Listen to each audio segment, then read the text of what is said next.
Rotary shaft of the hotline foam cutting machine.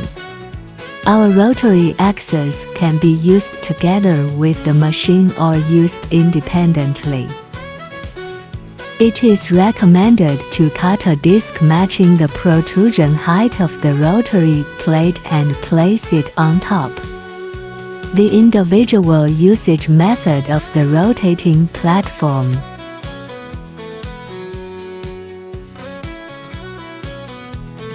Open the cutting interface.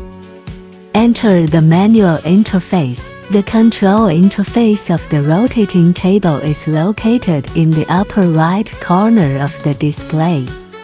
It can cover the rotation angle and rotation direction of the machine.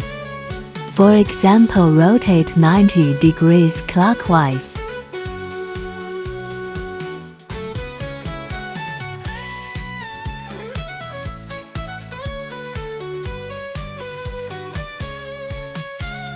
(150) counterclockwise rotation demonstration.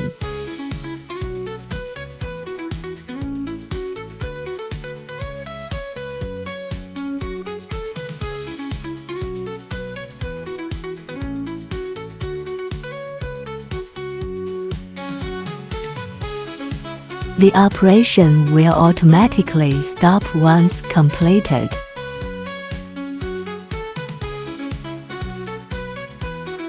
Please note that you need to light up the screen before entering parameter values. Then press Enter to confirm.